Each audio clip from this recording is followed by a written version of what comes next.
My name's Peter. We're obviously pretty late in the day, and it looks like a fair number of people have gone out to get coffee. So first of all, thank you for staying with me. It would have been really awkward if it was just like me, my clicker, and one person in the front row. It's just been like a really weird dynamic. But I'm here, and I have about 10 minutes to tell you what I've spent the last 4 or 5 years working on.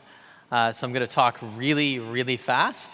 But before I do that, I'm going to play you a video.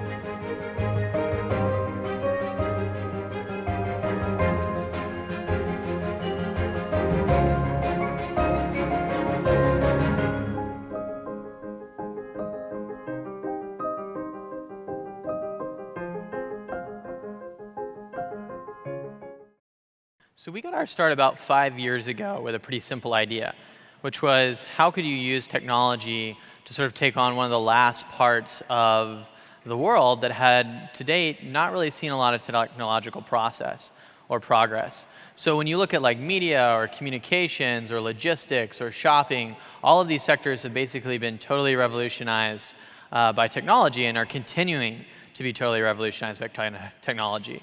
On the contrast, financial services outside of markets and market making really has seen very little innovation over the last 10 to 20 years.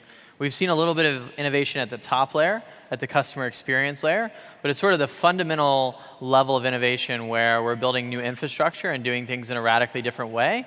We haven't really seen a lot happen there. And so 4 or 5 years ago, the first digital currency that people know about came out. It's called Bitcoin. How many of you guys have heard about Bitcoin? Yeah, a few. And you know, Bitcoin was actually the result of about a 15-year process in which people were constantly trying to invent what is a digital bearer instrument.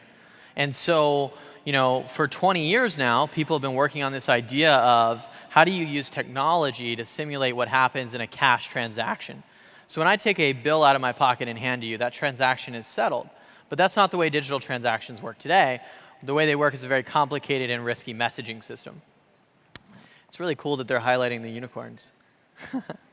And so Bitcoin was the first sort of successful digital bearer asset instrument, but at the time it was really, really hard to use. And so what we did was try to build software that would make it a little easier to use.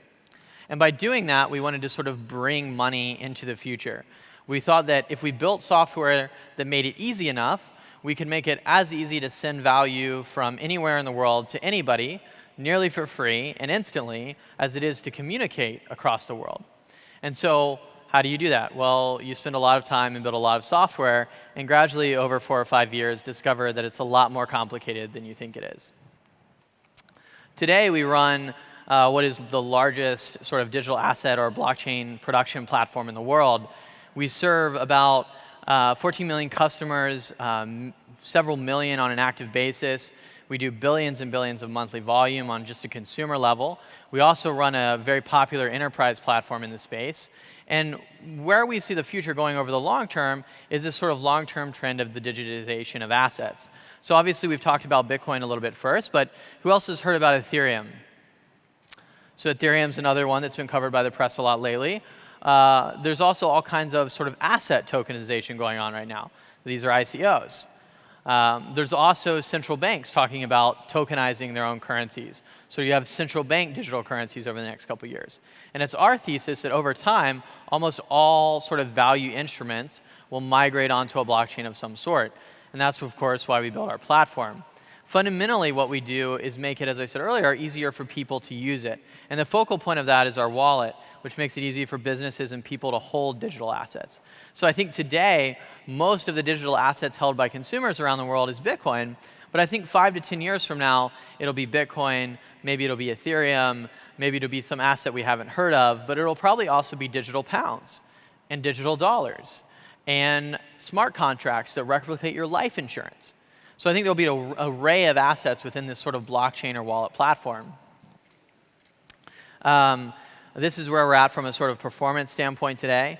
We've spread really fast on a global basis, and this has been sort of one of the key things about the digital currency industry, which is that it hasn't been very Western dominated. It's been a lot about international markets, so the big growth markets for us are usually in the BRIC economies. It's something where, for most of us in this room today, we have pretty great access to financial services. Particularly Americans, Britons, and Germans have access to great financial services. But that's a very minority in the world. One of our fastest growing markets is in Indonesia. There's 280 million people in Indonesia. There are only 6 million bank accounts in Indonesia, and there are 8 million credit cards held by 4 million people. And so in a market like Indonesia, it's very easy to get people to sign up for sort of a radically different financial system because they don't have a lot of other compelling options. And so we've seen a lot of growth in those emerging markets. This is kind of about our transaction growth. You'll see there's a lot more active users on the platform. But I think the thing that's really key for us is volume. And so in fintech platforms, and if you've looked a lot at fintech investments, you usually don't see a lot of actual volume. So one of the big acquisitions of the last couple of years was Zoom. It was acquired by PayPal. They're doing about 800 million of volume a month. We're doing currently several billion of volume a month. And so I sort of get this question very frequently, which is, when is digital currency going to happen? When's it going to be real? And the answer is it's very real today. Our team is based in London and New York. We started out in the UK, but now we have a pretty substantial New York presence. We've got about 50, 60 people working on the project. So relative to our volume, we're probably the most efficient business on a volume per employee basis in the world. And then we're lucky to have a really strong board.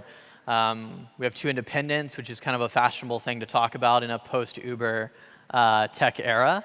One of them is the former chief operating officer of Skype, and the other, Anthony Jenkins, is the former group CEO of Barclays. We just had another bank CEO on the stage before me. It'll be interesting to see which startup he joins the board of in a couple years.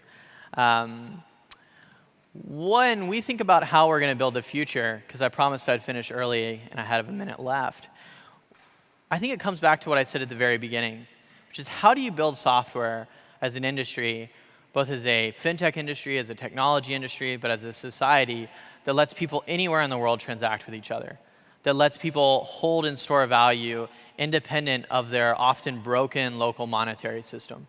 And when you think about sort of the things that can really improve people's lives, that can really change the world, and I think in tech we're sort of obsessed with talking about changing the world, making money better is one of the things that we can do that's truly transformational. So that's why we work on what we do. If you have any questions, feel free to grab me outside or shoot me an email at peter@blockchain.com. Thank you so much.